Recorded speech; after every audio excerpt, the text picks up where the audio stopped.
একদম ন্যাচারাল বিরিয়ানি রান্না করব। এখানে জয়টি একটু সামান্য নিয়েছি, জয়ফল অর্ধেকে 4 ভাগের 1 ভাগ নিয়ে নিয়েছি, সামান্য জিরা 1/2 চামচ জিরা নিয়েছি, আর নিয়েছি এখানে এলাচ 4টি, আর দারচিনির টুকরো 2 টুকরো নিয়েছি, তেজপাতা 2টি নিয়েছি, এলাচ 2টি আস্ত নিয়েছি, দারচিনি 1 টুকরো ভেঙে নিয়েছি, আর এখানে 4টি কাঁচামরিচ নিয়েছি, 1/2 কাপ পেঁয়াজ একসাথে বেটে নিয়েছি, 1 কাপ দুধ এখানে দিয়ে দিব, গরুর গোশতে অর্ধেক আর বিরিয়ানিতে অর্ধেক দিয়ে দিব, আদা রসুন পেস্ট নিয়েছি একসাথে 2.5 চামচ, আর 700 গ্রাম পরিমাণে নিয়েছি গরুর গোশত, তাই সেই পরিমাণে মেজারমেন্ট করবো 250 গ্রাম।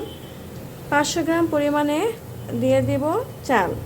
এখানে 1/2 কাপ পেঁয়াজ বেরেস্তা করে নিচ্ছি। এখন লবণ দিয়ে দিব, লবণ দিয়ে দিলাম 1 চামচ পরিমাণ মতো দিয়ে দিলাম, আদা রসুন পেস্ট একসাথে দিয়ে দিলাম 2.5 চামচ, একটু ভেজে নিব। এখন বাকি উপকরণগুলো দিয়ে দিব, এগুলো সব হাতে বেটে নিয়েছি আমি। ধনিয়া গুঁড়ো দিয়ে দিব 1/2 চামচ এরকম, মরিচের গুঁড়ো সামান্য দিয়ে দিব কারণ মরিচ বাটা দিয়েছি। এই সব একসাথে মিক্সড করে ভেজে নেব। নিচে ভালো মতো নাড়া দিয়ে দিতে হবে যাতে না লেগে যায়, আর যেটার মধ্যে মশলা ছিল সেটার মধ্যে একটু পানি দিয়ে দিলাম 1/2 কাপের মতো। অনেক ভালোভাবে কষানো হয়ে গেছে, উপরে তেল এসে পড়েছে, গোশত দিয়ে দিব।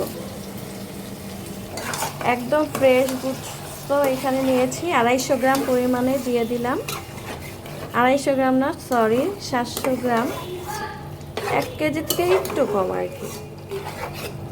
মশলাটা ভালোভাবে মিক্সড করে 1/2 কাপ দুধ দিয়ে দিলাম, 1 চা চামচের মতন লেবু দিয়ে দিব। এটা লেবু দুধ দিয়ে মিক্সড করেও রাখতে পারেন আপনি ইচ্ছে করলে। এটা ভালো করে মিক্সড করে দিব। 1 কাপের মতো পানি দিয়ে দিলাম, গরম করে দিবেন। এখন মিডিয়াম আঁচ করে এটা ঢেকে রেখে দিব, সিদ্ধ হওয়ার পরে রান্না হওয়ার পরে ফিরে আসছি। রান্না একদম হয়ে গেছে, পারফেক্ট একদম সিদ্ধ হয়ে গেছে। নামিয়ে নিব, চাল দিয়ে দিব। এখানে 600 গ্রাম পরিমাণে চাল দিয়ে দিয়েছি, আধা কেজি থেকে আরেকটু বেশি দিয়েছি। এখন ভেজে নেব চালটা, চালটা দিয়ে দিব। খুব সুন্দরভাবে ভাজা হয়ে গেছে, পরিমাপ মতো লবণ দিয়ে দিলাম। এখন গোশতটা দিয়ে পানি দিয়ে দিব। বিসমিল্লাহির রহমানির রহিম। ভালোভাবে মিক্সড করে নেব। মিক্সড হয়ে গেছে, পানি দিয়ে দিব, দুধ দিয়ে দিব। 1 কেজি থেকে 1/2 কাপ পরিমাণে কম পানি দিয়েছি। চালটা আমি ভিজিয়ে রাখিনি, আপনারা ইচ্ছে করলে অবশ্যই আধা ঘন্টা ভিজিয়ে রাখবেন। তো সামান্য চিনি দিয়ে দিব, আপনারা পরিমাপ মতো লবণ দিয়ে দিবেন।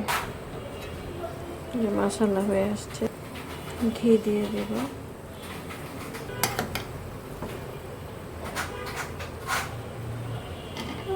আলহামদুলিল্লাহ হয়ে গেছে মজাদার বিরিয়ানি।